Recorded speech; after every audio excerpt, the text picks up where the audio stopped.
Hello, everybody. It's your boy, WEEZYFMAMBA, and welcome back to my YouTube channel. Thank you guys once again so much for being here. We really appreciate it. On today's video, ladies and gentlemen, boys and girls, we got some breaking news coming out of the asymmetrical horror universe. Wes Keltner, the CEO of Gun Interactive, who has been radio silent on all social media platforms since April 15th, has officially spoken out and given an interview to Middle Tech Podcast, which is a podcast channel over on YouTube that is based out of Lexington, Kentucky, and they do interviews with local entrepreneurs that come up and give you their story of how they've created their business and successfully succeeded. Within this hour-long interview, Wes Keltner does discuss, obviously, the beginning of his, love for horror into Friday the 13th, into TCM ending development, as well as a future project that is in the works that teases at the very end.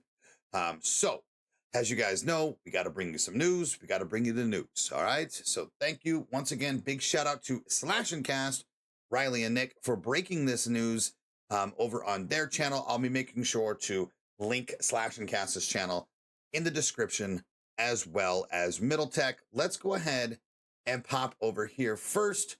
Middle Tech, again, a podcast network exploring startups, technology, and entrepreneurships in Kentucky and beyond. So I don't think it's actually just zoned to Kentucky, because it does say and beyond right here, as you can see. But I'm assuming it's based out of Kentucky, which is great, which is where Wes Keltner is, which is where Gun Studios is. So they, 2 days ago, just gave an interview with Wes Keltner. Okay. And this interview is, again, it's, believe it or not, I did watch this whole thing. I scaled it back to where we need to, get the information about Texas Chainsaw Massacre and how it began. This will give you a little bit of backstory. We will watch this whole clip and then we'll kind of swap to the end. Again, the first 35 minutes or so, 30 minutes or so of this video is about, the come up, right? The come up story. And again, like a lot of people don't understand, like we had said prior, Wes Keltner is a likable man. If you don't know the backstory, if you're not a TCM fan or a Friday the 13th fan or a video game fan, but you're just listening to this man talk, he's a real fucking charmer, dude. Regardless, you can't really deny and you can't hate on indie horror. I will say that to the death of me. Any type that it's not just some major studio that's trying to do whatever. Anyways, long story, guys. We're rambling. Let's get over to it. TCM news.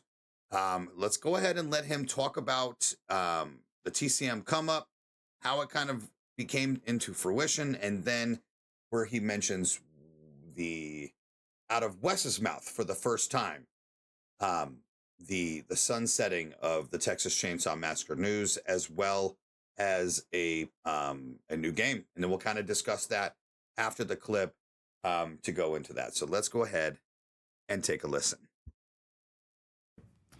So how do you take something that we helped bring to life in the video game world, the concept, the idea of asymmetrical multiplayer horror?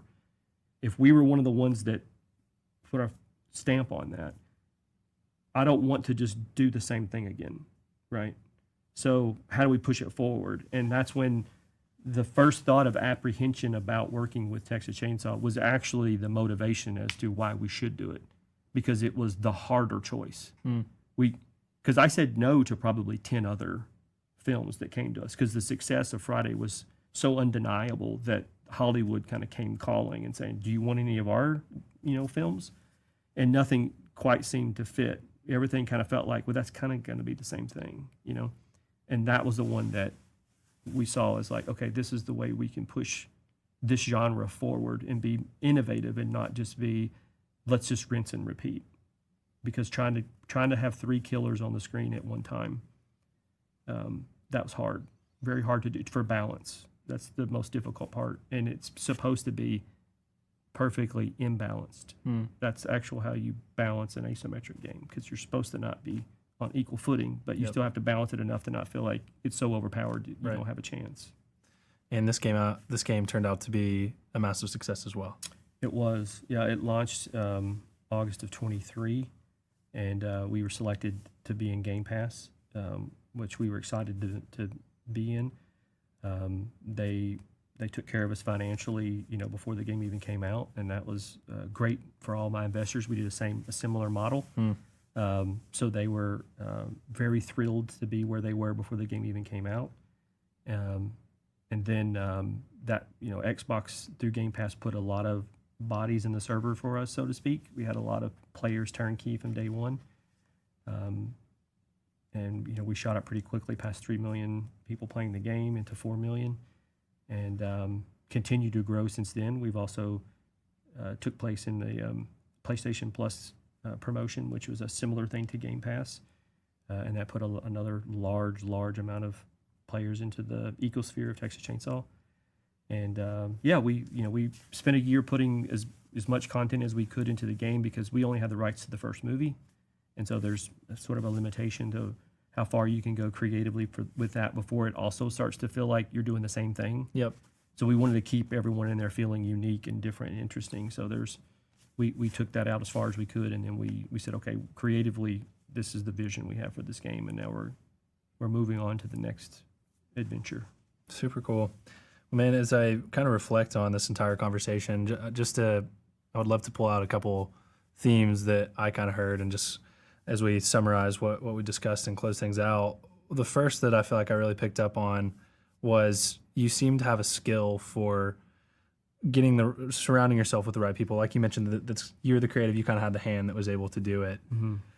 I don't know if I have a particular question about that, but I just think that that's such a important skill to have. You mentioned communication being a part of that. Mm-hmm. Just in terms of going and actually doing big things, you have to be able to work on a team and be able to assemble the right people. It just seems like that was a theme throughout your career, was you were pulling in people that you brought them in as 1099s. They were working on other video games, and you just surrounded yourself with those people. So I think if we could pull out any advice for young people that are going through school, I feel like we kind of have this, at least there's this. Okay, so this is where it kind of ends with like the TCM talk. Outside of the few things here, we just want to make sure that we get to this once again. We're moving on to the next, or you can go creatively with that before it also starts to feel like you're doing the same thing. Yep. So we once again, I was just making sure that you guys heard that. So basically what he had mentioned again is they doubled down, they tripled down on the full potential, right? Those words weren't used in this interview with Wes Keltner. I'm assuming he tried to avoid all uses of the words full potential. Like you guys heard at the tail end of that clip, the interviewer does ask Wes Keltner a lot of questions. And again, this podcast in particular is about entrepreneurship and how to come up and make it big and etc. So if you really are wanting to get into this field, or know somebody young and innovative that does want to, this is a great interview regardless to get into the great podcast, I'm assuming. To get information from people's brains that became successful business owners. So I'm not going to play that here because this is TCM news, horror news, etc. But as you guys heard, Wes Keltner did say, Microsoft came to them, offered Game Pass, took care of them financially. Also, PlayStation Plus, where he kind of mentioned it at the very end, and that how it was tough. It was tough to create anything past the original 3, apparently, without making it seem to be the same. I don't know if I agree with that. We all know that each of these killers had these multiple things of other skills and perks and abilities, etc. It always felt different playing outside of the original 3. I'm not here to shit on anything. This is going to be more of a positive video, but I do think that it's a cop-out in that sense, because we all know that they're working on their next game with Ilphonic. We all know that TCM's numbers were in the toilet, essentially, when it came to Steam numbers, when it came to Twitch views, YouTube views, etc. It's not on par with Dead by Daylight. Nothing has ever reached that potential. The steady decline in players and the hacking, the unbalanced, buggy gameplay, it all pulled in together of the the worst possible thing and outcome, and it's just unfortunate. And so as a businessman, of course, I see all of this together, especially the Reddit community and just the community in general, like so much negativity going towards gun, including my own channel, because we have to call it like it is. We want to call these companies out and people out to make sure that they make the correct adjustments. I look at it as, excuse me, I look at it as a way of constructive criticism, being passionate about the craft and being passionate about horror, not being passionate about shitting on somebody. And that's how I want to always perceive my rants to be. Okay. This is not me just fucking rage baiting. This is me trying to make things better. And by calling that out, maybe, just maybe, a developer might watch the video and say, hey, that's a good idea. Okay. So just so you guys are aware, I really do love listening to Wes talk. I don't know if it is a fucking ASMR to me. He's very soft spoken. He's very smart. Fuck, man, you're right. He's charming as hell. And it's just cool to watch people with this type go into talks about it. But again, them mentioning that they again have reached full potential without using those specific words in this interview really doesn't feel still correct because of all the leaked killers, the leaked the new map, the weather variants, etc. We still had so much, the fucking hair pack, chat, come on, we had so much content that still wasn't released. And then obviously the motion capture screenshots that we had saw back in the day with Ryan and of course MGK and all of this shit. There's just so much that could have been. But if this game had numbers on par with DBD, I don't think we are having this conversation right now. We got buried. Wes previously in this interview did mention that he was approached by 10 other horror genres, 10 other horror franchises to make a game that he declined. So it kind of comes into that. There is at the very end here, we're going to go ahead and showcase the ending, and then we have one more talking point here. This is where the interviewer asks, what does the future hold? That's a great way to position it, and yeah, very well said. Well, it's been such an awesome conversation, and it's awesome. Well, thanks for inviting me, by the way. Of course. No, this was a really fun one. Thank you for letting us use your studio. This place is the coolest place we've ever recorded, for sure. I'm glad you enjoyed it. But yeah, before we let you go, any hints around what's coming next for you guys? Anything that you're willing to share? Yeah, we'll be announcing, really soon, the next few months, kind of what the next project's going to be. But it's something that I hold near and dear to my heart. It's one of my sort of bucket list things to work on, and I can't really give you a whole lot more than that. But I think fans are going to love what we're doing. Sweet. We'll leave it on a cliffhanger. Well, I'm glad. Okay, so we're going to end it there. That's all he gives on information of the upcoming new game. He did mention a couple of things, and with specific words, we have to kind of dive down the rabbit hole here. He mentioned that in the next couple of months, okay, which could essentially be 2 to 3 months, that they will be announcing what they're working on next. Okay, as we already kind of know, I guess from specific leaks that, especially with Kane Hodder, who mentioned that Gunn and Ilphonic are officially working together on the next project, and that Gunn and Ilphonic, or that he did motion capture already for a specific title. Kane Hodder has mentioned prior in the past that his dream was to play every horror character possible, including Michael Myers. That's the last thing on his bucket list of somebody his size that could create this. We're talking about him playing Jason Voorhees, Leatherface, and now the trifecta of Michael Myers. Again, with the news or quote unquote rumor that Boss Team Games has officially lost the license to the Halloween franchise game that they were working on, and what caused all the layoffs, etc., etc., and that Gunn and Ilphonic have officially bought the license for and swooped in for Halloween the game. This very well could be the announcement that they're talking about. He said in a few months. Doesn't it make sense to announce a Halloween game in a few months? Well, guess what a few months away is, right? It is now June, almost July. A few months from the road is October.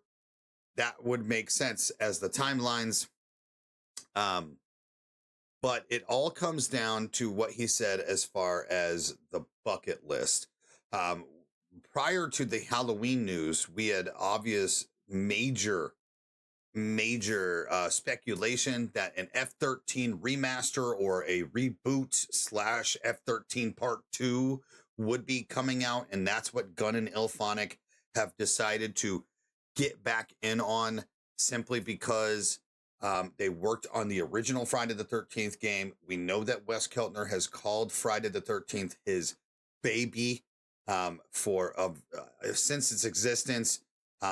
We know deep down that they feel jaded about what happened with the lawsuit for F-13.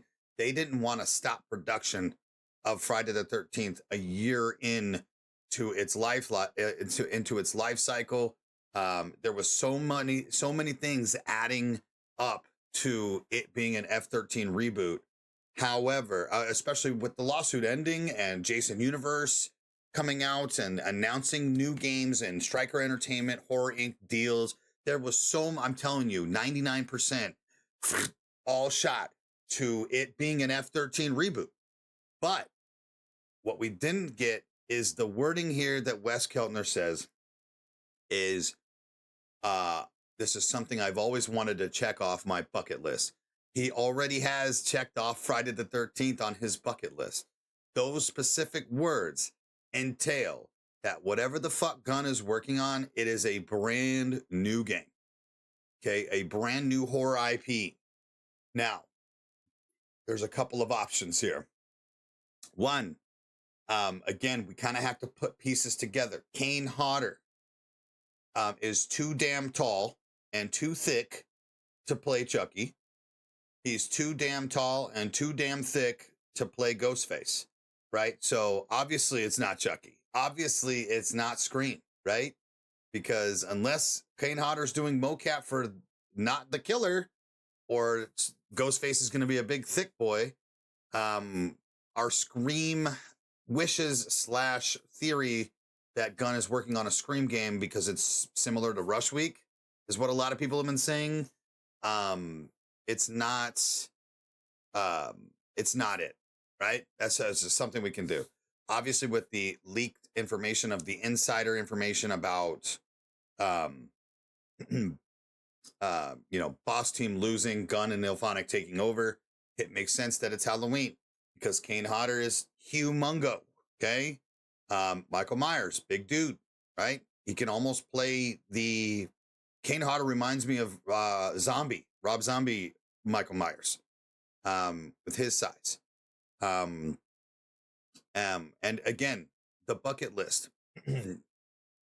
Specifically remember that Gun Interactive did reach out to Robert Englund and Wes Craven's estate for a Nightmare game prior to getting the rights to Texas Chainsaw Massacre, and they had mentioned that, you know, it's a hell no from us, unfortunately, including, look at it this way, the rights holders to Nightmare on Elm Street won't even work with behavior over at DVD. As you guys see, in the Nightmare in Dead by Daylight is the reboot, which has nothing to do with Wes Craven's estate, but also the reboot doesn't even have skins for it. Like, it's tough to kind of think. There's Quentin Smith, we have Quentin, and we have Nightmare, aka Freddy Krueger.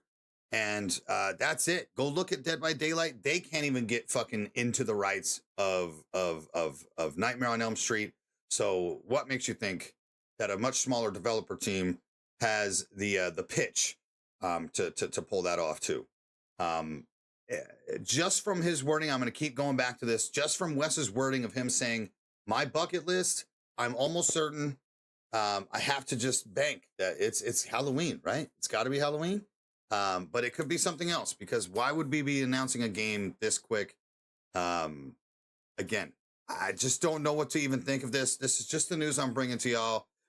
We really, really do hope that it is Halloween, because we need a Halloween franchise game. Like, there ain't shit for Halloween out there. I feel like I'm rambling, so this is where I'm going to end the video. You guys go ahead and let me know what you think. Again, it's good to hear Wes finally speak on the matter of TCM. I think we're inching ever so close to the peer-to-peer, you know, official announcement, considering Gunn normally likes to tweet at the end of the month. Welcome to the end of the month. Are we going to get a Muerto Times today? Are we going to, etc.? Yo, I can't stop rambling. Let's go. Let's get out of here. Guys, let me know down in the comment section what you think. Are you excited? Are you still pissed off? What's going on with your thoughts on this interview? And once again, please make sure to go check out Middle Tech Podcasts on YouTube. Again, their links will be in the description. And of course, make sure to check out Slash and Cast, Riley and Nick, our boys over at Slash and Cast, who officially dropped the news for this interview. And that's it. Okay. Drop a comment, leave a like, subscribe. Okay. Don't forget to subscribe for your boy. I love you guys, and we will catch you on the next video. Peace out.